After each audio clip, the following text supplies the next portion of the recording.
right, Taylor? Okay, so when you were mentioning about being, how you know if you've forgiven somebody, if you're still triggered by that situation. So in my own life, I've changed a lot because I used to be like, if somebody did me wrong, you know, I would cut that person out. You're done completely. But I knew like that was really intense. But now I'm like, I do still notice in my body me being triggered by certain things. But like when I'm around the person, it's like I don't feel being in their presence doesn't make me feel like, oh my gosh, I'm going back to that memory. Good. It doesn't happen in my brain. But looking at the situation, if I see it happen to another person, I'll be like, oh shoot, I remember that happened to me. And then the feeling comes back up.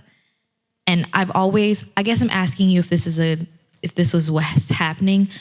I've always thought in my brain, like, I feel like my brain's connecting the situation to the feeling.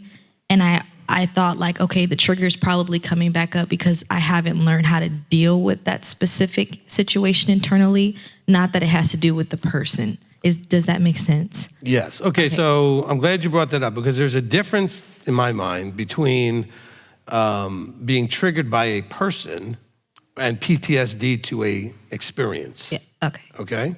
Because if you can be in the presence of that person and not have all the negative feelings, okay, or they could just walk by and you saw them and they don't just trigger everything, then you've managed to let go and release all of that. But if something situationally happens, it's similar to something that was traumatic that already happened to you, then that would be that sort of more PTSD reaction. Now it's not about the person, it's about a triggering experience memory that you're now reliving. That could be handled kind of the way you said, where you can kind of make sure that you've reconciled it and dealt with it and properly resolved that, hey, it happened then, I was in whatever place I was then, I couldn't control it, or I could have done this or that, but now I'm a different person, and the likelihood is that it wouldn't happen again, whatever. But it's just a response that you have emotionally to an event. And therefore, it's not necessarily only connected to the person that did the event, okay? Okay, so like, for example, my daughter fell at a feast, broke her arm. A couple of feasts later, she fell. My wife was right back to thinking, oh my gosh, it was just like when she broke her arm. She didn't get hurt the second time, but she did fall again. But the event triggered a memory of an event. So it's a matter of how much you associating that to a specific person, and are you releasing that bitterness and anger and whatever negative feelings are towards that person. Resolving the event may take some therapy or other techniques to resolve the linkages you have to when you see or experience something similar that is triggering the emotions from the previous event, okay? That's not a forgiveness issue. That's more of a reconnecting, we call it neuroassociative conditioning. You have to recondition the way your brain is connecting similar events to what had happened, okay? And then the second question forgive me if you already said it. So wait, I just want to make sure to emphasize one thing. So what I'm saying is if you're having PTSD, it's not a forgiveness issue, okay? I don't want you to remember that's an event you're reacting to or a similar event that you're reacting to, not the person. Now, if the whole thing is about a person, then you may have a forgiveness thing as well, okay? Just want to make sure that everybody's not thinking that because you have PTSD, you haven't forgiven them, okay? Good, all right. So with testing the spirits. So how do you do that in a practical? I have an exam. You can you can hand the spirit and see if they pass. Just call the desk. Marlene has them. She's like, no, I don't. All right. Yeah. So how do you do that? Okay. So as far as testing the spirits, look. So you're looking at in yourself. You're going to look at what is the underlying intent, okay? Look, what's the nature or the spirit of where you are at the moment? So when you're trying to make a decision, all right, you want to test and see, okay, what's driving me? What's my motive here? What's the spirit that I'm kind of acting in at that moment? Am I angry? Am I happy? Am I looking through things with rose-colored glasses and seeing things that aren't really there, but trying to make them look better than they are? Am I seeing them worse than they are because of my inner man at that point? That's part of it.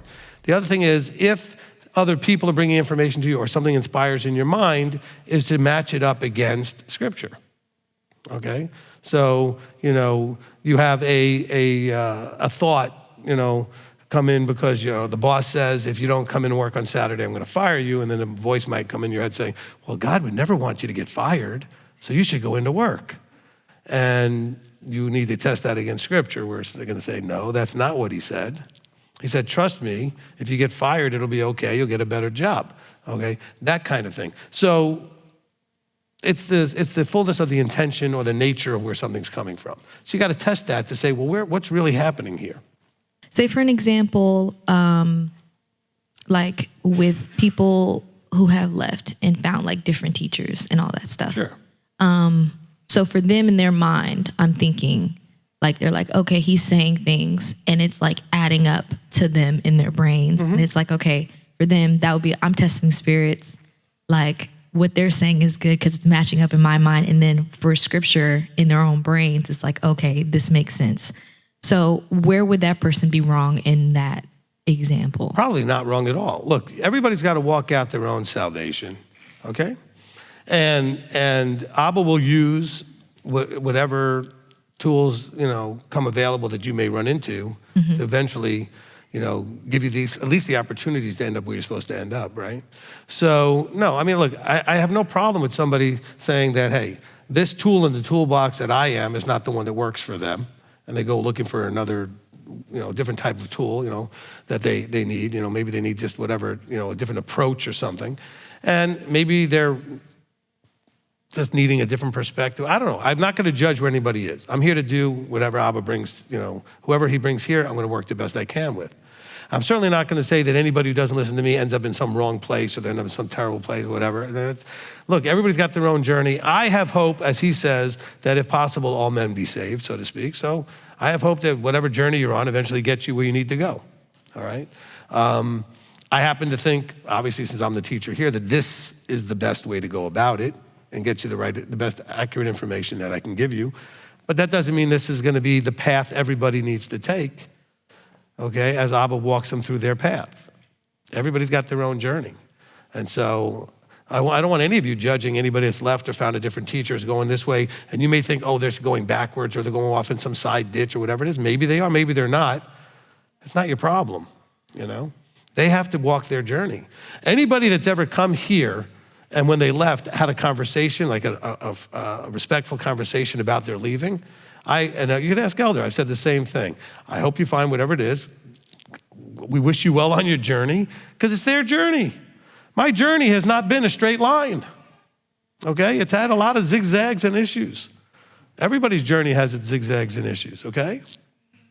And so I just appreciate that they're willing to come and talk to me before they leave and try to at least communicate, hey, I'm going on this journey. I'm going to do this thing. For whatever reason, I feel like I need to go this other direction. And I'm like, great, go do that. All right. So with the testing of spirits, sorry, last thing. If in those two examples that you gave of testing it with Scripture and then looking at your own intent, do you feel or anything that's the influence that you're testing, okay? Because I'm coming out with stuff. You should be testing it against Scripture and against how you feel. My motive might have been your motive in receiving it. I mean, just always looking at that motive. Okay, because that is your big filter. Where your head is at when you're hearing something. Okay. You're going to receive it either straight as it was delivered or filtered in some way based on where your head was at that moment. Okay? But also my attempt to communicate is going to be affected by where my head's at the moment. All right? If I'm upset with you and you and I are having an issue, I might not communicate as clearly as I'd like to because it's filtered through, I'm not happy with you at the moment. I'm frustrated or whatever it is. Or you doing the same thing with somebody else. So when we test the spirits, like everything that's involved in the attempt to influence, whether it's another person, whether it's just some voice in your head, so to speak, not literally, but you get this inspiration in your head to go this way or that way, whatever it is, test it against what might be driving it, okay? I don't think I've answered that question that way before, but I like that answer. So somebody make note of that and remember that that's where it came from in this afterburn, okay? Because I think we really have to understand. It's testing the spirits means those that, whatever it is that may be potentially influence you to go left or right or stay straight, whatever that is, test where it's coming from, okay? And see if it matches up with what you are hoping to be the standard to match up against, okay? For some of you, that would be like one of us here in the leadership. You may want to call us and say, hey, this came up. I was thinking of doing this. I'm not sure if that's the right way to go because, whatever. And then you get another opinion and you can test that based on our motivation, okay? All right, Janet.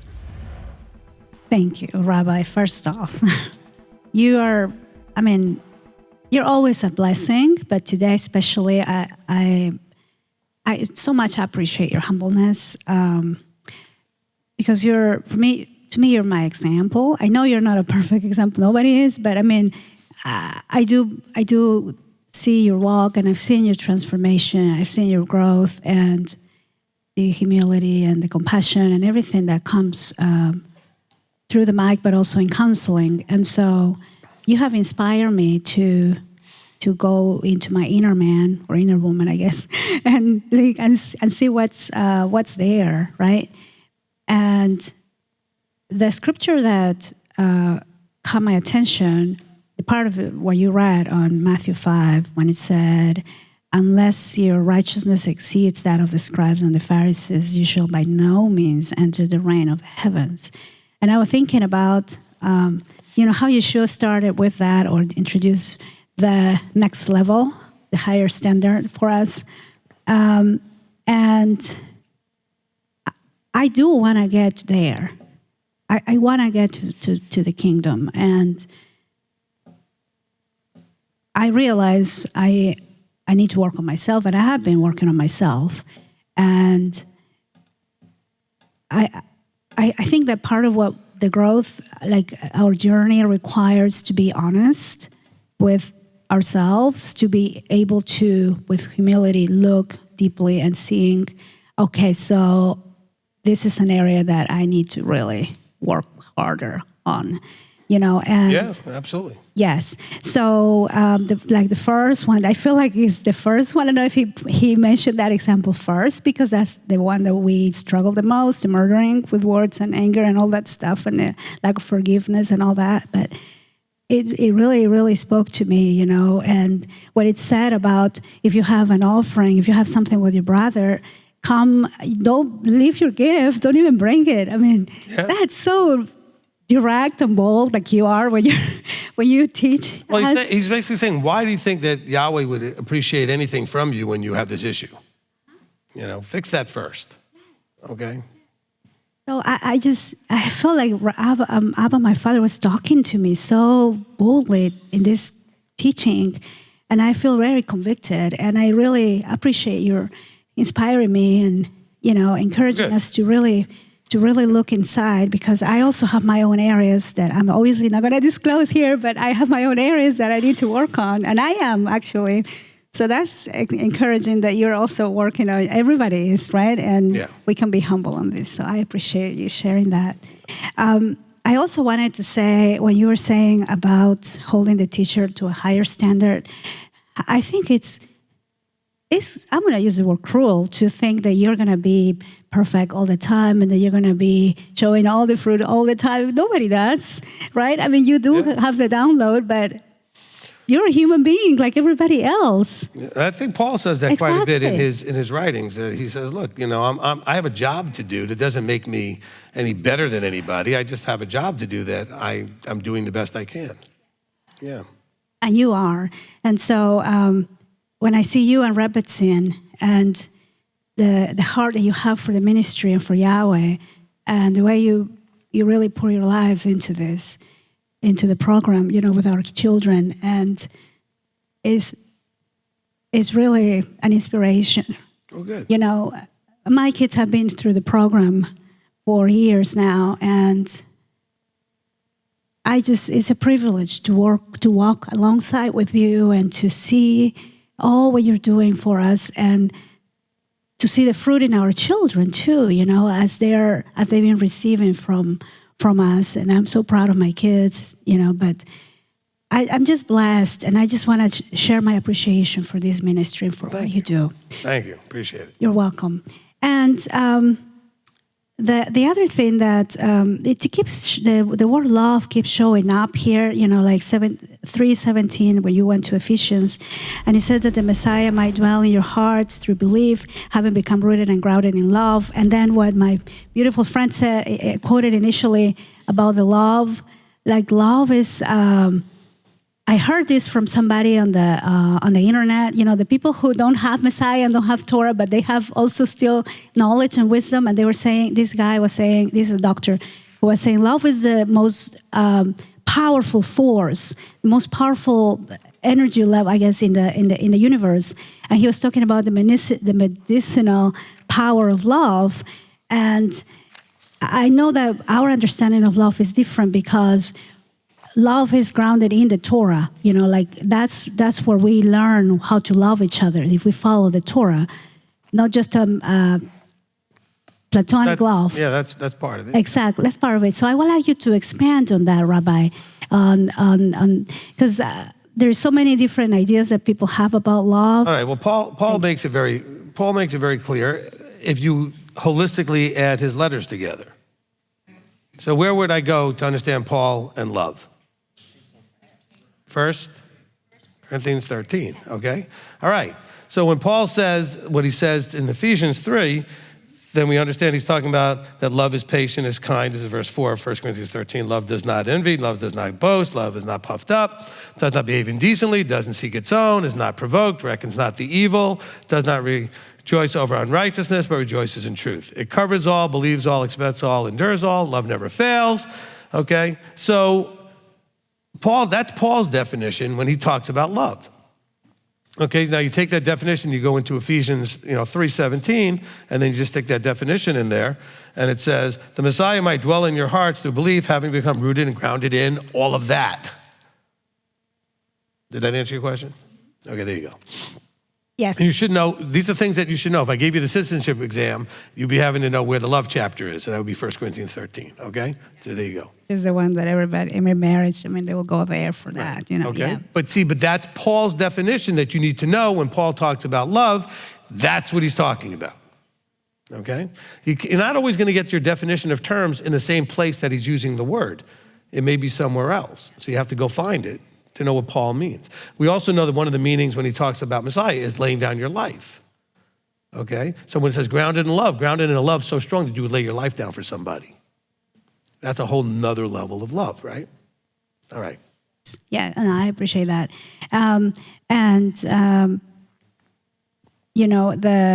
The more I listen to you, the more I realize this is inner work stuff. This is personal development. Yeah.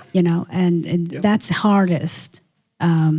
Right, but this is personal development, not like listening to like Olstein and he just wants you to feel good about yourself, okay?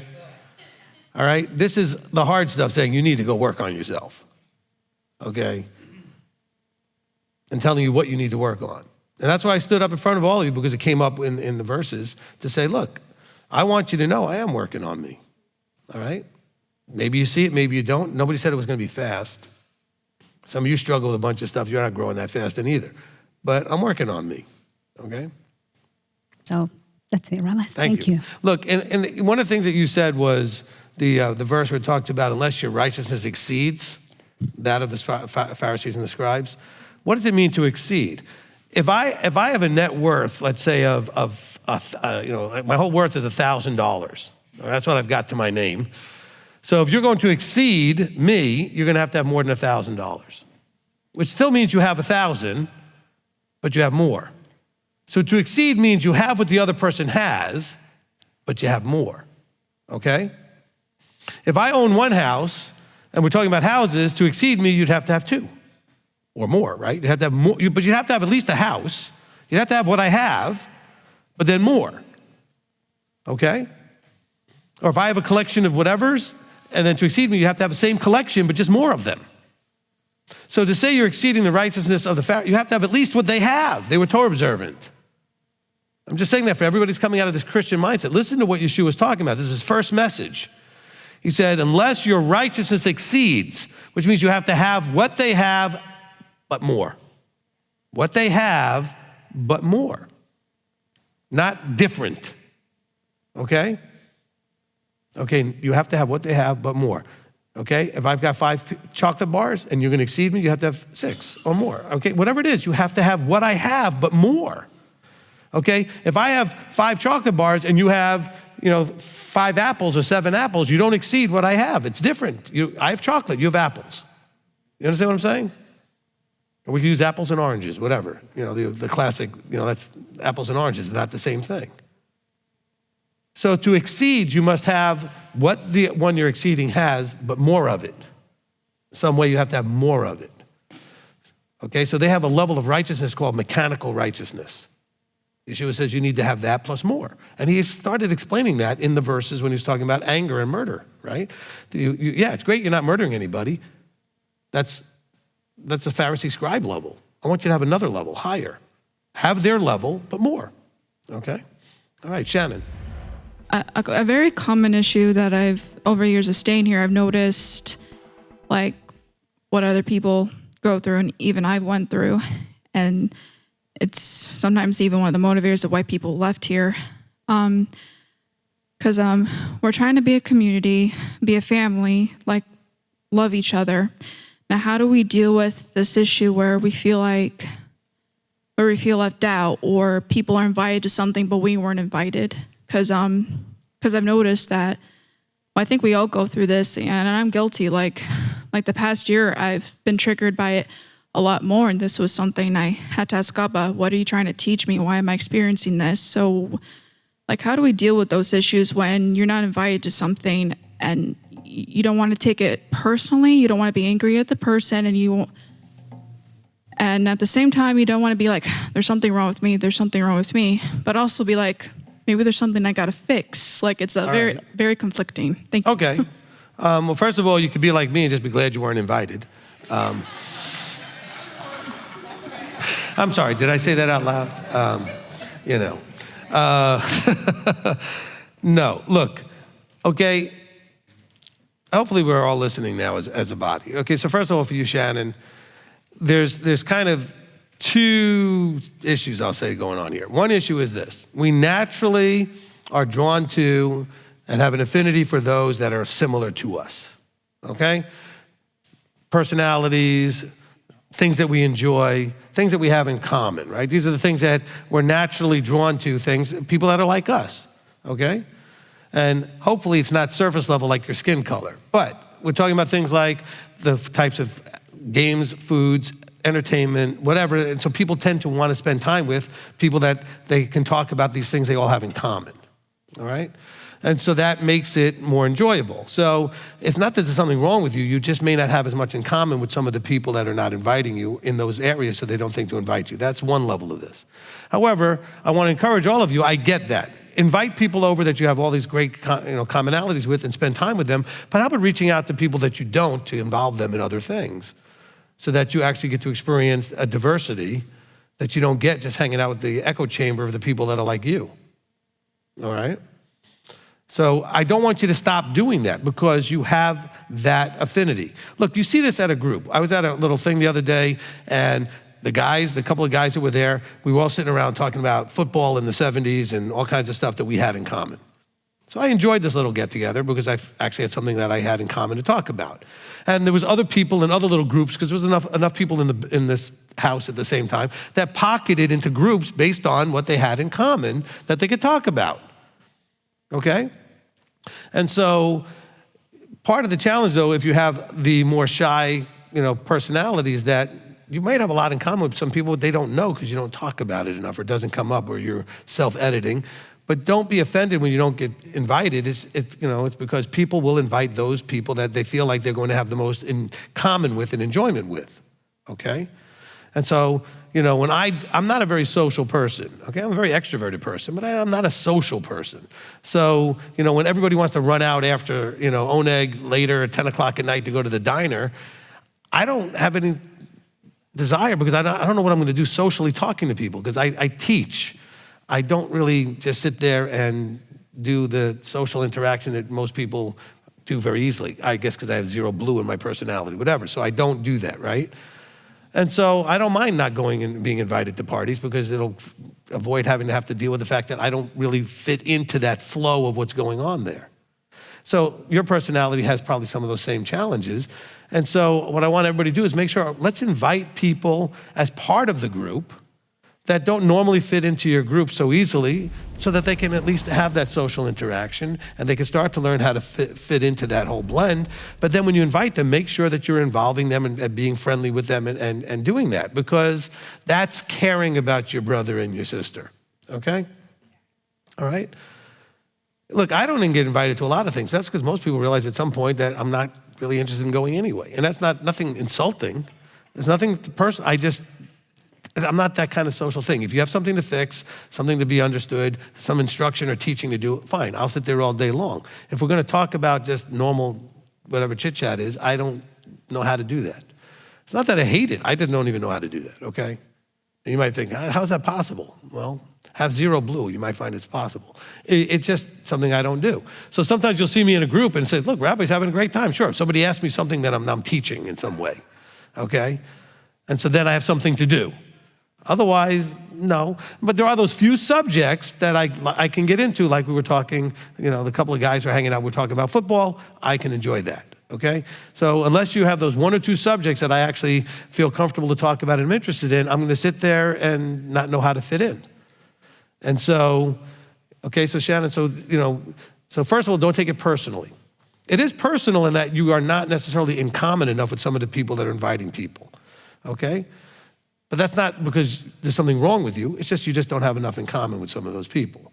However, I want those people to invite Shannon and others that you're as part of your group, okay? Or do something else to make them included, because these are people that are in your family, okay? And she's awesome, all right? Okay? And she's funny as hell if you give her a chance, okay? I mean, she's quiet, but she'll throw one out there every now and then and crack everybody up. So, you'll have a good time inviting Shannon over with her, okay? But when you go, try to be relaxed. Try to just, because sometimes I've seen you at some of these things and you get a little bit, it's hard. Huh? I know you're working on it. I'm saying, but some people get a little social anxiety and everything else because you're overthinking, are they gonna like me? Are they gonna this? Are they gonna that? I don't know what to do. No, just be you. Let them embrace and fully understand this is who you are and find a way to have that fit in, okay? All right, because you are well loved by everybody here, but when someone's throwing a party, they're not necessarily thinking of you or me when they're thinking about a party, okay? All right? Now, the difference between you and me is that I don't care, okay? But I get that, when it's your friends or people that you feel friendly with and you want to get invited to and you feel like you get left out, that's a little hard. That certainly could be hard. Okay, so I want everybody to, yes, please spend as much time with those you have in common with and everything else, but stretch a little bit. Invite some other people too, so that they can kind of get that, experience of relationship with you, all right? Okay, anyway, and please invite Rebitz into everything, even though you don't want to invite me. She likes all the social stuff, okay? She's like, no. Depends on okay. All right. You can invite me too. All right. I may say yes. I don't know. So if Elder's going, I may say yes and then not go just to mess him up. I've done that a few times.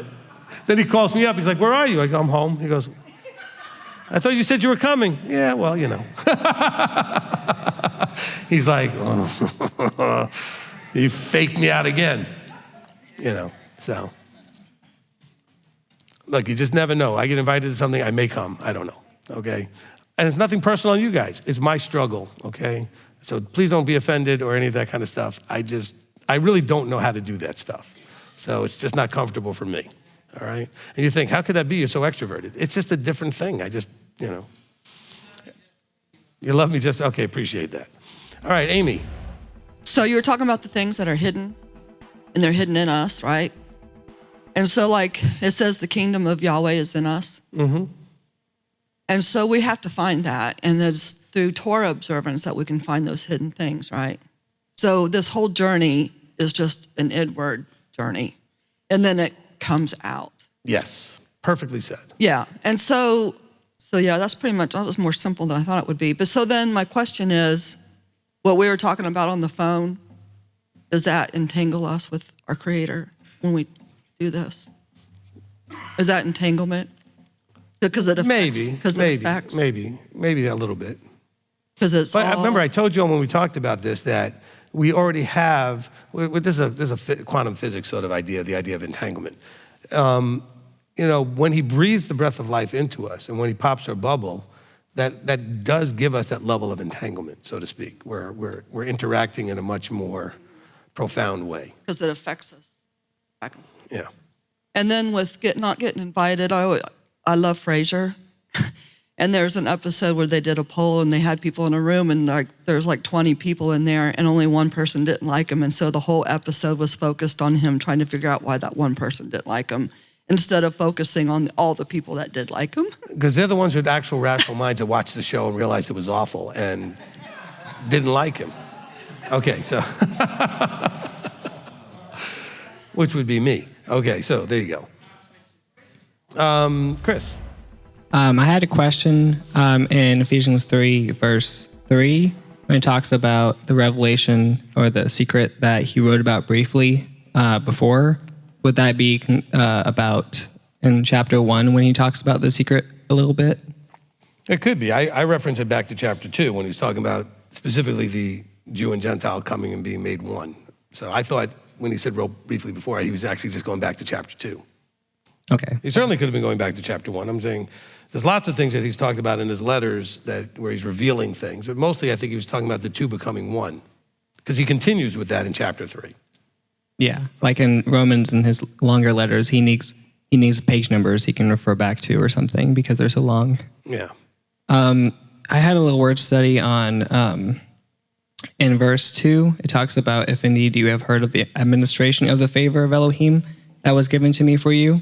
And then he talks about administration also in verse 9 with, and to make all see how this secret is administered. Yeah.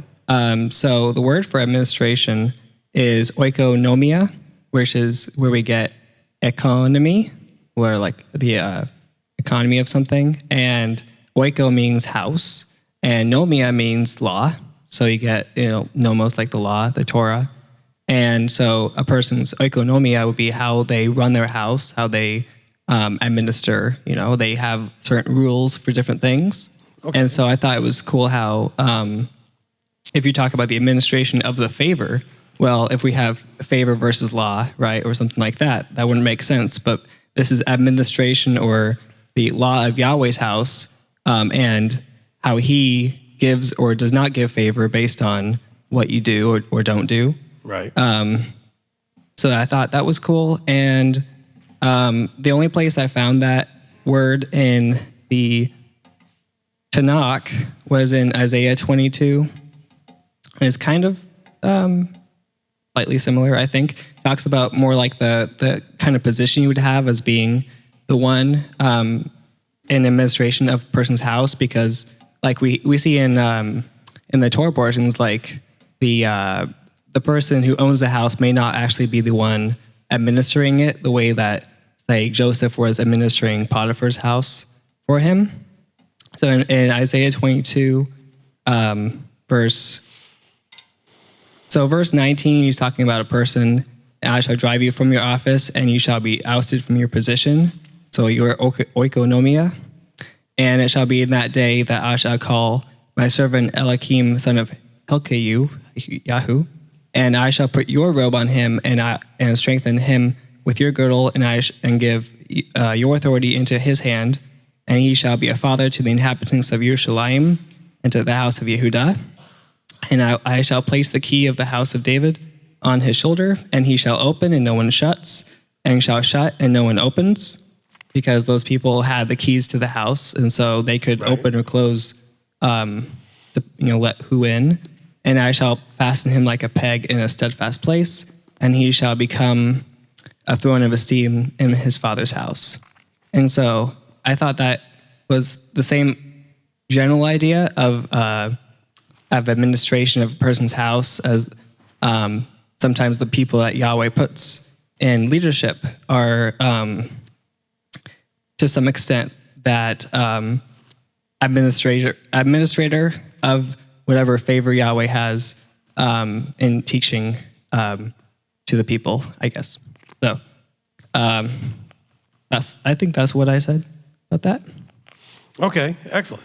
Excellent. Appreciate your insights. I think those kind of connect up really nicely, and bringing out the Greek for that word, that's good. All right, live stream. All right, from Pete Lamb, Pete and Brenda, is it correct to say that we have to let go of who we were in order to change from who we are into who we should be? That would be good. All right, from Michael Townsend, how do you get past anger issues when it's been so ingrained for so long? So that's a good question. I would say the same way you get rid of any issue, all right? So, okay, so the first thing is, just like you see like at AA or any of those kind of meeting places, you have to stand up and say, I have an issue. So first, recognizing you have the issue is step one. And then what I call this is going into observer mode, where you're looking over your own shoulder or just watching yourself, so to speak, and observing your thoughts and your behavior and your emotions, so that when you find yourself getting angry, you can ask the question, well, why am I getting angry? Why am I reacting this way? What's really going on? Is this something really worth getting that upset about, et cetera? So finding a way to be outside of yourself while you're actually being yourself.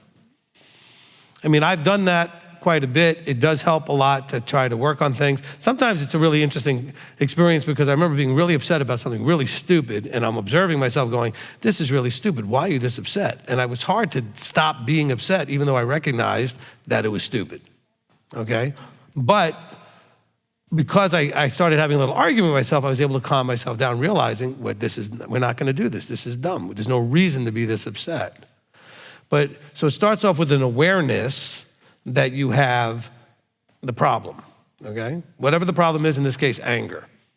Okay, second thing that you'd have to do is start to become able to be observing it, because if you observe it, that means that eventually you get to two things. One is you can start to recognize causality. What kinds of things cause the anger, trigger it? And the second thing is, once you can recognize the causality of things, is that you can start to react more quickly to calm yourself down or to not get angry, because you recognize that this is something that could trigger anger, all right? And so you may not do it very quickly at first, but if you keep doing it over and over again, you get better and more efficient at it to where you can actually stop it before it really triggers, okay? But it's a long, arduous consistency process that you have to be consistent with, right? But it's gotta start with you just recognize that you have an anger problem. That's number one. What have I also taught you guys? Become experts at your issue.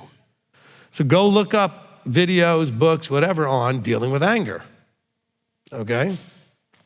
There is a lady named Faith Harper.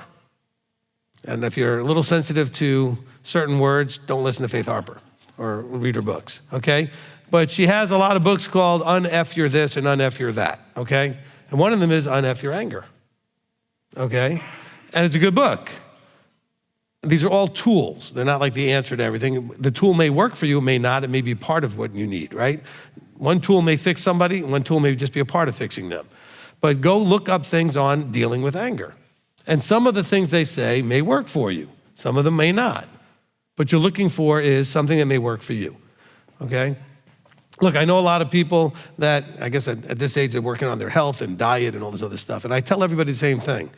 I don't care what diet you're doing if you're looking for advice from me, but it's gotta be something that works for you, okay? Not every diet that you hear, oh, this worked for all these people, will work for you. Your body is your body.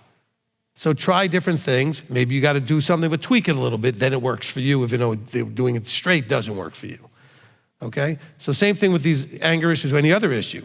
Get some input as to possible solutions, try them, tweak them if needed to see what works for you. Okay, so that was it for that. All right, back to Amy out here. Yeah, you were talking about our thoughts and the voices we hear in our head and everything. I've been learning that I am not my thoughts. I am only the listener. Yes. And the observer. So that has really helped me a lot. And then if I'm triggered and someone makes me angry, I'm not anger. I'm experiencing the anger. Yes. And so that has really helped take it from inside, a person like identifying like I am angry or I am no, I am experience this and I am not that emotion, I'm just experiencing it. Yes. And just like my thoughts. And so that has really helped me a lot. Well, good. To disconnect myself from those things. Yeah, and the same thing though, when you're looking at the I am not, realize that as soon as you put the I am on it, now you're really changing your whole nature, you know? You go, I'm just stupid. Well, no, you probably did something that was not the brightest, and so you feel that way. But if you put the I am angry, I'm upset, I am sick, then it's like you're creating that into what you are, okay? And so don't do the I am on that. Do the same thing though when you're talking to people. Say, why are you so angry? Well, maybe they're not. Say, why are you acting angry? Okay, maybe that would change the argument and the way that they respond to it. Why are you acting angry? Instead of why are you angry? Okay, I can get pretty loud when I'm not angry. And people say, why are you angry? And I'm saying, I'm not. And then they'll argue with me. Then I'll get angry. Because now you're going to argue with me about how I feel. Okay? But it might be different when they say, why are you acting the way that looks like you're angry? And then I can go, I don't know. Let me think about it. Okay? So that might be a better question. All right, Taylor's back. All right. So with that point, with everything that you just said, would that be similar to like the thoughts and like not connecting to them and all that stuff? I always like think about it because I do practice like, okay, coming outside of my body and looking at me and like being like, okay, why are you feeling this way or what's happening? Would you say a thought process that I have about it is I almost picture it as like kind of like taming an animal and like me like or my body being something that is distinct from me and like you know how the scripture talks about like taming the tongue and all that stuff. Yep. Is that a good? And Paul talks about also taking the body and whipping it into shape too, where it's going to be disciplined and do what you want it to do, right? Mm-hmm. Yeah, look, but think about it. When you're taming an animal, the animal doesn't, like the first time you try to get it to do something, just get tamed. Okay, you have to do things over and over and over until the animal is trained, right? So that's something definitely that you want to do with yourself. But here's the thing. This will maybe help you with all your relationships, including with yourself, okay? Always pause to think about what is causing or what drives whatever's happening. Because I know people will walk in a room, see something happening, jump to a conclusion without first pausing to understand. Because somebody may be doing something you would not be doing, but maybe there's a good reason, but you're going to go and jump and involve yourself until then you're embarrassed because now you realize there was actually a good reason for it. It's just something you hadn't thought of. So instead of just doing that even with yourself, ask the question, okay, I'm feeling this way, why? Someone's doing something a certain way, why? Just first ask why. Instead of going, what's wrong with you? That's not the way to do that. But maybe you don't know something they know, and it is the way to do it. But you don't ask. Let's pause to first seek to understand what's driving something, including yourself. Okay? You're feeling a certain way, and it's a strong feeling, maybe not a good one. Even when it's a good one, be careful with that too, because it may lead you into a ditch because you're feeling all good about something or desiring something that also may not be a good way to go. Analyze what's driving all that. Okay, that help? I love it because it's like decoding behavior. This is my favorite stuff.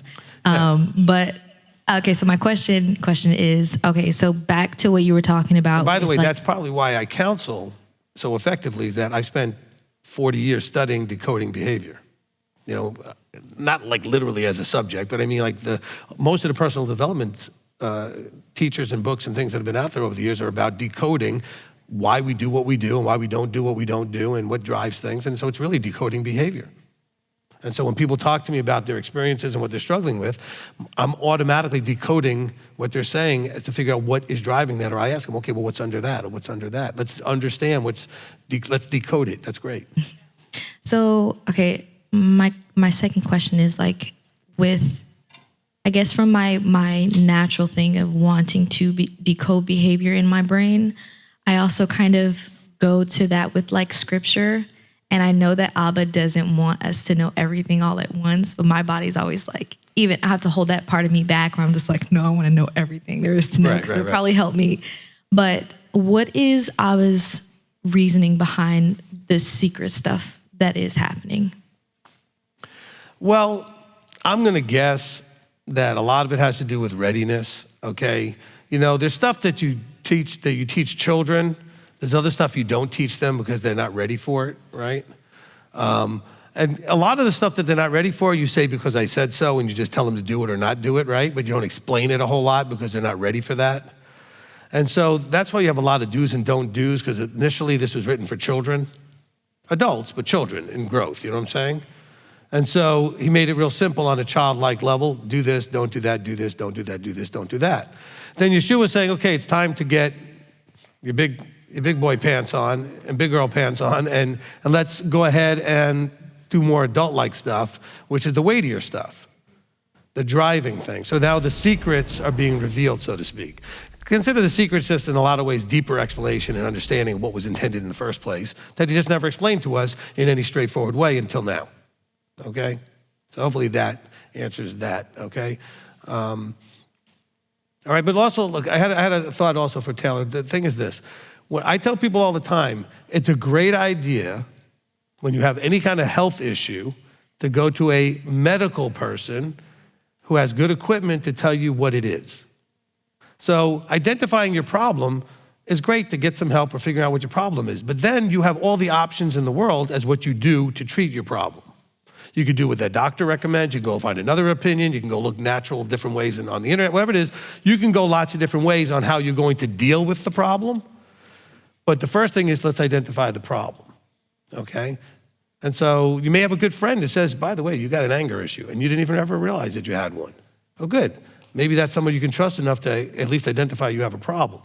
Now you have to go out there and learn about the problem and figure out what alternative possibilities are to treating the problem, all right?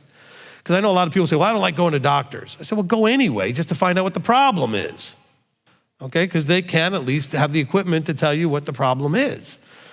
Because they're all afraid of whatever the doctor's going to recommend them to do. I said, you don't have to do what they say, but at least go and find out what they recommend and what the problem is. Taylor's back. So, okay, so how do you get past, I noticed in myself with something that somebody sent me this week, and I was looking at it, and it was revealing a lot in me, and I noticed about myself that I oftentimes don't like people coming and trying to like pick through what's wrong with me. How do you get past that with letting people like, okay, hey, this is, because that's a huge, huge issue for me. All right, so you got two problems there. The first problem is, I'll address to everybody here. Don't do that to anybody without them asking you to. All right? Okay, Taylor, that would help a lot, right? Nobody picking through your stuff without you asking them to do it, okay? However, since you can't control that people will do that or not, so now we got to address the people that are doing it anyway. First, get over yourself from the point of view of not liking what it exposes or the fact that they're doing it. When you're calm enough, maybe you could talk to them about saying, look, that really wasn't, we don't have the relationship for you to do that. But if you can calm yourself and get over yourself, so to speak, enough, you might at least look at, well, I don't like the way this went about or how it came into my experience, but is it right? Is it true? Are they exposing something I need to be aware of? I might not like the way it was delivered or how it came about, but see, until you get over yourself, you're just gonna get offended, you get upset, you're like, I don't like that you did that, it was none of your business, why are you poking your fingers in my stuff? Okay, whatever it is, take that breath and go, okay, I'll deal with that person and talk to them about whether they should have appropriately or inappropriately gotten involved, but let me just see if there's anything to this. Maybe I was supposed to hear this, and Abba just inspired it to happen so that I can accept that. Does that help, Taylor? All right, good. All right, Janet's back. Rabbi, so sorry. I felt like maybe this We're now back in group therapy, so. Which is where afterburns turn into all the time anyway, so go ahead. I'm just also working on myself, and there's things that I'm doing, hopefully, to help. So timing out, taking a time out if you're angry. That's what I'm trying to do for myself, and come back when I'm more calm, but not just go and dwell on the stuff that is annoying me, but actually distracting myself. That's one thing that I'm doing. But then I really like what you said about going and asking why. And I often go with a question, and I have found so much from me in terms of my past, because I do believe the anger, there might be a connection with some trauma from the past. So what I sometimes ask myself is I just allow my brain to go back. Why is this bothering me so much? So I'm trying to let my brain go back to that place where it started, where the issue started. Without me looking for the answer, but just the answer being brought forth from that experience. Okay. And that has been so liberating. And I just wanted to share that. And that may be one technique that works for people. That's good. All right, Shannon? This is my first time double dipping, I think. Good. This is a first for me. Thank you. We got to congratulate you on your first time. What can we do? Okay. Appreciate the applause. What is it about when every time I come to the microphone, my whole body shakes? Has everyone else experienced that? It's like I've been coming up to the microphone for how many years, and I still get a little shaky about it. But anyway. I have that problem every time I'm in front of the microphone. I'm petrified. You really? Go ahead. Look, Okay. most people are not comfortable with the camera on them and the microphone and everybody's looking at them. So that's normal, okay? All right? Most people are not designed personality-wise to be in front and to be the object of everybody's attention. Okay? It's a challenge, you know? And everybody's going to be listening to every word you say, and you think they'll be judging it. So it makes you nervous, of course. Yeah, judge away. I don't care about it. Okay, go ahead. Okay. This is just to clarify what I was talking about earlier. Honestly, it's just a comment, just to say thank you to those that have invited me to stuff. I have not forgotten about that. I appreciate all of you, and I love you that done that. And also, I really do have fun with you guys a lot, and you guys, in ways you do invite me to open up more. And I do until I start hitting overload, and then I start overthinking about something, and then come back into my mind and think about something negative. But that's my own crap I'm dealing with. There you go. Anyway. All right. But yes, I appreciate you guys that have invited me to stuff. I still remember those moments, and I'll still look back and thankful for the times I've had with you. I guess I'm saying this as an encouragement for those that feel like you're like alone just because you feel like you're not going out enough or with people enough. Enjoy those times that you have spent with people. Because I know I overthink about it a lot because, you know, I'm young. I'm on that urge to like get out more before I get too old to actually go out kind of thing. There's no such age. I know there's no such age. This is one of those odd fears I have. I'm just speaking for those of us that are getting older. There's no such age. Don't get me wrong. Get out and go. I bonded with older folks where they're always outgoing. I admire them for that, but it's just one of those odd fears I have. Like if I don't do this, I'm going to miss my shot. It's one of those odd things I have. All right, so here's the solution. Here's the solution. Throw the party yourself. Invite anybody you want. Mm-hmm. You want to go out and have lunch? Invite some people to go out and have lunch, whatever it is. Yeah. Don't wait on other people to do the inviting. Invite them yourself. Okay? I mean, you always have that option. Well, nobody invites me, so who do you invite? Nobody? All right, so go invite some people. Okay?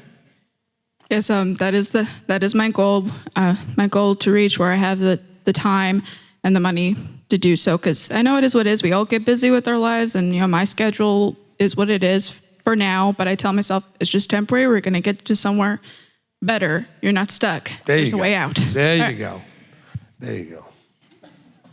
Look, let me throw this out there. This is important, okay? This is really important, okay? Shh, this is real important. Nothing stays the same. Good or bad. Everything's going great, it's not gonna stay the same. You're gonna have a hiccup in there somewhere, something's gonna happen. Whatever goes bad, it's not gonna stay the same. At some point, it's gonna turn around and go good. Because you'll learn something, you'll make a change, something. So wherever you are, don't get overly excited or overly upset because it's going to change, okay? Now, you can maintain the same, and I would say right disposition no matter what the circumstances around you are, okay? Right now, Shannon was describing her current circumstances, but she can still feel fine about it, and then it can change and still feel fine about it, even though the circumstances have changed. You have a choice how you're going to feel about whatever's going on at all times. You always have that free choice, okay? But if things are really bad right now, you think, what's the point? I'm ready to give up. Well, if you gave up, you wouldn't be around long enough to see that a year from now or whatever, 6 months from now, things got better. But you quit, okay? Because nothing stays the same, all right? I've had some pretty good ups and some pretty bad downs, and none of them lasted forever, right? Okay? And so I'm learning to, as Paul says, to maintain my disposition no matter what's going on. Okay, he says, no matter whatever's going on, I have peace. Okay, I'm accepting that up or down, good or bad, attacked or loved, it doesn't matter. I'm going to have peace. Okay? All right, Marlene. So I was thinking this when Shannon came up. So what happened? You guys just didn't like the podium, so now that the podium's gone, everybody's coming up? Is that what's happening? See, okay, go ahead. I was thinking this when Shannon came up before, but I decided I wasn't going to say anything. And then she came up again. I was like, might as well. So you can crash the party. Oh. Sometimes when I find out something's happened, I just show up. And most of the time, they don't kick me out. So Most of the time. No. Marlene, I have been meaning to talk to you about that, by the way. That party crashing thing that you do. All right. No, don't crash anybody's party. Just look, and don't call up saying, oh, I heard you having a party, and put them in an awkward position. All of you need to do a better job of inviting people, okay? But that doesn't mean you always have to include other people that are not part of your normal comfort group or whatever. But create an opportunity where you do expand and do something that's more open to other people than just your little core group of close people that you're really kind of got a lot of common with or whatever, okay? And so just do that, but also feel free to invite people yourself. Like Shannon should be inviting people, hey, why don't we go hang out and do something, whatever it is, and then create those kind of opportunities to see that you actually have more in common. What I'm also saying is give people a chance. You may be surprised who you have more in common with than you thought if you just give them a chance, okay? All right, so anyway. All right, back to the live stream. All right, from Easy D. Herrera, this one's a two-parter. He says, Rabbi, because I prayed for you, it was very difficult to explain to you what I tried to say. Frustration filled my heart. I appreciate your work on you and your example, which we choose to imitate. Thank you. Today's teaching, was it to release the hurt we hold on to and the hurt of that person is dead, all is renewed? That was a part of, that wasn't the purpose of it, but today's teaching definitely, could include releasing the hurt, when I was talking about that. And, again, it's very hard to deal with someone if they're not here anymore, if they've passed and you can't really resolve something, but you have to learn to release those things so that you can be at least renewed, okay? And that's it. Okay? So, good job, Ernesto. Next. All right, from Pete and Brenda, if anger is to be avoided, is there such a thing as righteous anger? Okay, so again, he didn't say that anger should be avoided. He said having anger without a cause. I don't know that we should really jump to what that really means. Maybe I have to think about how I can explain it in some detail. I don't see a lot of verses that explain it very, very clearly, but you have to just realize that a lot of our anger is without cause, okay? I don't know what would justify with cause, but the verse is talking about angry without cause. So I'm going to guess that some sort of righteous anger would be something that would have a justified cause. But don't feel free to just, say, this is my righteous indignation or my righteous anger. I'm not sure. I think that judgment will come from the outside whether or not it was righteous anger or not, okay? It shouldn't be something you get to decide, all right? But it'll be, the after effect will be someone looking back and going, well, that was justified or not. But I think his whole point is let's get a hold of that anger, period, okay? Let's get a hold of it, period. By the way, I didn't mention this, but I was thinking about it while all the different people were coming up. And one of the techniques that I use is also to, when you are aware, even though you didn't catch it at the beginning, that you're angry or whatever it is that you're dealing with, your emotion that you want to deal with, and you could shut that down. At some point, you can just shut it down and resolve it. So let's say that took 15 minutes from the time it started till you actually resolved it. Well, maybe next time you can become aware more quickly, and now it's only 10 minutes or then 5 minutes. See, now it gets to the point where I'll have a little password issue, and I'll get angry and catch it almost immediately and shut that down, okay?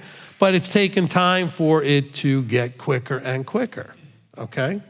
All right? Husbands and wives, you may have issues with each other, okay? Maybe you take days to fix something. Now you're taking hours to fix something. Now you're taking minutes to fix something as you get better at handling the stuff. The stuff is still happening, but how quickly are you handling it, okay? And that's one of those things that I want you to be looking at is that don't just look for a solution that makes it just go away tomorrow. You're gonna progressively improve on it till it's no longer a problem. That takes time, okay? And effort and consistency. All right, next. From Blonde Bayou Babe, how is the inner man strengthened? Beyond knowledge and understanding, is it increased love that we come into fullness? Okay, the inner man is strengthened when we start focusing on the weightier things, okay? So when we're doing the mechanical things and we're doing them in the context of, say, the 9 aspects of the fruit that are in Galatians 5:22, right? The love, joy, peace, patience, etc. The more we practice those things, the more we're strengthening the inner man, all right? The more we deal with the emotional sides of things like Yeshua was pointing out with anger, that was just one. He was also talking about lust and some other things, okay? Then that also strengthens our inner man so that we handle these things more quickly or to the point where we eliminate them as even being a problem. All right, now the other part that you said beyond knowledge and understanding is it increased love. It is, as a result, you'll have increased love, but also love when you start showing the things that are, say, 1 Corinthians 13, all those aspects of love as part of strengthening the inner man, as you can actually actively be those aspects, right? All right, love never fails, love forgives all, is patient, all these things. Take all of those things, and the more you can be them, practice them, act in those ways, the more your inner man gets strengthened. All right, next. All right, from Jonathan Thompson, Baruch Hashem for this flow-through teaching you gave today and reboot last night. Ephraim and Manasseh are adopted for completion of Israel. In Ephesians 3, we covenant as co-heirs. Okay, so you have the adoption of Ephraim and Manasseh in the Torah portion, and that was for Abba just knew what needed to happen in terms of what was coming forward, so he took Joseph and already decided Joseph was his heir and then took his children and did what he did with them. So I don't know how I would connect that or not. What I would say is that let's just focus on that Ephesians 3 does say, as a covenanted person, you're a co-heir. The key is, are you covenanted? That's why we did the teaching, 55 parts worth of are you covenanted, okay? All right, that's the relationship that we need to have. And if you have that relationship with the Creator, you are a co-heir, okay? All right, from Rachel E. On Janet's points regarding love, verse 19 speaks of love of Messiah surpasses knowledge. Does this refer to living out Torah, love of brother and Yahweh is more important than knowing all Torah? No, I'll stick with my answer I actually gave when I read the verses, okay? Okay, which was that it's taking this to a level of experiential, all right? So it's not referring to loving out Torah necessarily or something being more important than Torah. It's the next level of Torah observance takes you into that from an experiential point of view. So knowledge or information, here I use the word knowledge as information versus knowledge as relational. Because that's the way he used it. He said you got to go from information to relationship, okay, which is experiential. So that's what verse 19 is trying to tell you. You guys have information. I want you to now make it experiential. I want it to be a relational thing, okay? Next.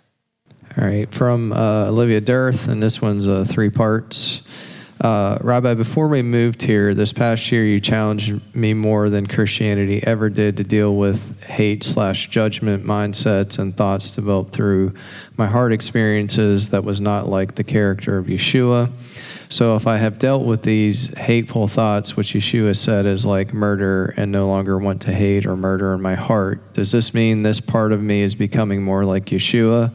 And is this the exceeding in righteousness you were talking about? Okay, yes to everything except the last part. The last part, yes, it is exceeding in righteousness, but remember, the whole exceeding in righteousness thing is not just that you're dealing with your anger. It's, in other words, taking Torah observance to the full intention level. Okay, so the murder, the 6th commandment says don't murder. To do it above that righteousness, you're gonna get to where you're dealing with your hate and anger. So yes, from that point of view, yes, it's exceeding in righteousness as I was talking about, okay? But I just want you to make sure that we understand it's taking a Torah command to the fullness of its intention is the exceeding. Taking any Torah command to how it was fully intended, all right? Which means that you're going to do more than just the mechanics of it. Okay, next. All right, from Helen Newkirk. If we were being triggered by something we don't know if it's the now or if it's from the past, but we may accuse or get upset and take it on the person now, and I try fixing it, how can we stop the trigger? Okay, so, the origin of the trigger is not necessarily important, okay? It's helpful if you know what it is. The actual trigger, understanding what's triggering you is important. Because once you know what's triggering you, you can then unravel the trigger, okay? So what is a trigger? okay, we'll call it a neuro-associated conditioning that you have. Okay, so your neurological system has associated and has been conditioned to respond in a certain way to this associated event or conditions outside your system, what you're experiencing. So what you need to do is recondition or reassociate that in a different way. All right? So when you have an experience that's strongly emotional, like you're really strong, I don't care if it's positive or negative, you're just strong in your emotions, and that experience happens, especially if it happens more than once and over again, any unique, consistent thing that happens during that experience and that feeling will get associated or conditioned. So for example, if you smell a certain smell, it'll probably take you right back to somebody's kitchen somewhere who was making whatever it was, okay? Because you've associated that smell with some feeling and a place. Certain songs will take you back to a feeling and a place, okay? So certain types of touch may take you back to a feeling and a place, all right? I've told the story how I had a friend, you touch him on his shoulder from behind, he'd turn around and pop you in the face because he had been conditioned that someone coming behind and touching him on his shoulder was about to beat him up, whether it was his brother, his father, whoever, okay? He had been conditioned to touch on the shoulder means I'm about to get beat. So he linked these things together, even though it wasn't true. Only in a few cases it would have been true with certain people, but not everybody touching him that way would be the trigger, okay? All right? What if you came home, you were angry, and you saw your spouse's face, and then you were angry, you came home and saw your spouse's face. At some point, you're gonna see your spouse's face, you're gonna get angry. You're not even gonna know why. Now you're angry. It was like because you had something happen and you connected it to something, right? Which is why, by the way, an elder could tell you this when he was in the police department.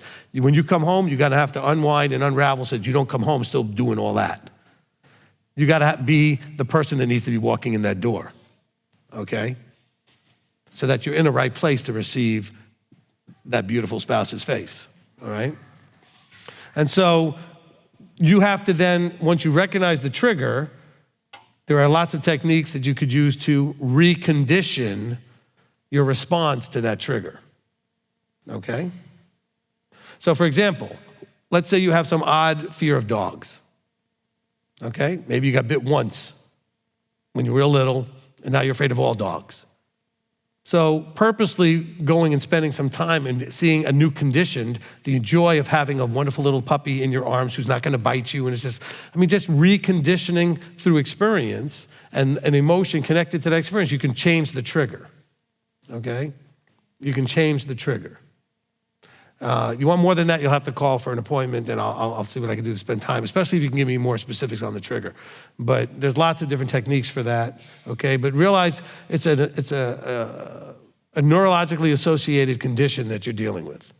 You've been conditioned in your nervous system to respond and associate a certain response to something, okay? So Tony Robbins, when he teaches this, he calls it NAC, neuro-associative conditioning, okay? You want to learn something about this stuff? Get Tony Robbins' 30-day program. And in his program, he'll teach you how to reprogram triggers. Okay, it's called Personal Power. I think it's a great program. I used it many times in my life. I've gone through it. And it's a 30-day program, and it's fantastic. And so, I don't remember what it costs. It's not cheap, but it's great. Okay, he made it back in the 80s, so it's interesting to hear him when he was so much younger. But anyway, all right, next. All right, from Pete and Brenda, didn't Yeshua almost always refer to the scribes and Pharisees as hypocrites, so exceeding their righteousness shouldn't be difficult? I already kind of answered this from the point of view that why he called them hypocrites was because they were doing mechanics without the elevated level, and that's hypocrisy. Like Yeshua was saying, all right, so you didn't murder the guy, but you wanted to, that's hypocrisy, okay? So you think you're all great. All right? Oh, you didn't sleep with your neighbor's wife, but you wanted to. That's hypocrisy. He says, oh, you look good on the outside because you're doing all the right things mechanically, but in the inside, you're dead man's bones. So yes, Yeshua did say that they were hypocrites quite often. Chapter 23 of Matthew, he says it quite a bit, okay? So it's not that it's not difficult. It is difficult because you have to now elevate yourself to deal with your higher, more weightier things, which is having compassion, having mercy, dealing with your anger, your lusts, your desires, your emotional things. So it is very difficult, okay, to exceed the righteousness of the Pharisees and Sadducees, because it's easy, the thing that's really easy to do is match what they did. It's easy to match what they did. It's not difficult to exceed it. Now, doing almost anything where you're dealing with your emotional side, that would, exceed their righteousness. So from that point of view, yeah, sure, it wouldn't be difficult. The bar is not very high, but a lot of you still struggle with the mechanical stuff, Like all of you sending nasty emails right now during Shabbat because you don't like what I'm saying, okay? You're not getting it. You're missing the point, okay? At least you should do mechanically is wait till after Shabbat. Okay, if you're going to even do all that, but clearly you're still not dealing with your anger and your bitterness and your other personal offense issues and everything else that you're upset about. Okay? All right. Okay. Look, I did say I'm going to change. I am changing. I'm growing. But I'm not going to do it for you. Like, because you said so. I'm doing it for you in general. Do you understand what I'm saying? So sending me an email is not going to make me go, oh my gosh, I need to change this. All right? Especially when it comes to my positions doctrinally and all that's not changing, okay? I'm going to grow as a person and deal with my weightier matters, but I'm not changing my positions, okay? All right, next. All right, and this is the last one, Rabbi. It's from Gabriella, that's me. Is it okay to stop talking to a sister in the body who is negative and a gossip? She believes people are talking about her, thinks everyone doesn't like her, and she wants to tell me how to conduct my life. That sounds like a perfect candidate for toxicity needs to be removed out of your life, okay? Look, some of you have a lot of people you need to add to your life that you're not giving a chance, but you got a bunch of people need to be removed, all right? Most of the really good personal development people out there will tell you that part of their success journey was eliminating a whole lot of noise in their life of people that were just dragging down, attacking, negative, gossiping, whatever. Okay? You're enabling and entitling it if you give space to it. But what I would do is I wouldn't just cut people off. I would say, look, I'm not interested in that level of interaction. I said, if that's what you want to do, that's not going to work in our relationship. So maybe they'll adjust when they're with you because you want the relationship. Okay? Look, I use what I call the corrective sandwich. Okay? The correction sandwich, the corrective sandwich, whatever it is. Something needs to be changed. So say what you want first, which is, hey, I want to stay friends with you. Okay, you have a sister in the body, you'd like to stay friends, I'd like to have a relationship with you. Put in the middle the correction that needs to happen. However, all you do is whine and complain about everybody doing this. I mean, it's getting old, it's getting hard, whatever words you want to use. So if that's what you're going to keep doing, then I don't want to keep this friendship going. And then you finish the sandwich with how you started, which is, but I really would like to stay friends, but I'm willing to not be if this can't get fixed. Okay? Okay, what do you want? I want to be friends. Finish with, what do you want? I want to be friends. But what are you willing to do if it doesn't change? If it doesn't change, I'm willing to not be friends. This thing has to change. I tell married couples to do this all the time with a problem in your marriage. Say, look, I want to stay married, but this thing, if it can't get fixed, I'm willing to not stay married, but I want to stay married. So you're starting and ending with what you want. I really do want this to work, but it's not working. Just like the friendship here, it's not working. The other person may be oblivious to that fact. You need to tell them that this is a problem that's not working. But say, but I don't want you to think I'm angry with you and I don't want to be friends with you. I do, but not as long as this is happening. So if you want to fix this, we can stay friends. If you're not, then we're not going to be friends. Okay, we're not hanging out. I'm not going to sit here and listen to all of that toxic nonsense all the time. Now, if you are friends, you should listen to some of that for people and help them and be there for them and let them vent and that kind of thing. But if that's all you're getting, you may not want to keep doing that. Okay, you may need to tell somebody, hey, there's got to be more than you venting all the time. If all you do is vent, what's the point of my relationship? Should we sit here and listen to you vent? Go vent to the wall. Okay? Because the wall's going to be as helpful as I am when it comes to you venting. All right? I'm not helpful to people venting. If they tell me that's what they need, I'll sit there and listen. I say, you done? Good. Okay. Now, what else do you want to talk about? I mean, because sometimes you need to vent. All right? I vent. I have my moments. But I might tell the person, hey, listen, I'm just venting. Don't worry about it. I just got to get this out. Okay? But if that's all you're doing, All right, but use the correction sandwich, okay? Tell the person, this is what I want, the positive thing. I want to be friends. However, if this doesn't fix, we're not going to be friends. And then, by the way, I really do want to be friends. I'd like this to fix, okay? Anyway. Because a lot of you won't use the sandwich. You'll come right out and say, hey, listen, if this doesn't fix, we're not going to be friends. Then the person's like, well, I guess you don't want to be friends. No, I start off telling you, then they hear that correction, they forget that you told them that you want to be friends, so you finish with the same thing. Okay, you got to start off with that, if there's an encouraging positive that you're trying to get to, frame it with the, I call it a sandwich, right? The top bread and the bottom piece of the bread. In the middle, you put the meat of it, which is, but this thing needs to fix. All right? And tell them what you're willing to do if it doesn't. And if it doesn't fix, then I guess we're just not going to be able to do this. All right? All right, so that was it for the Afterburn.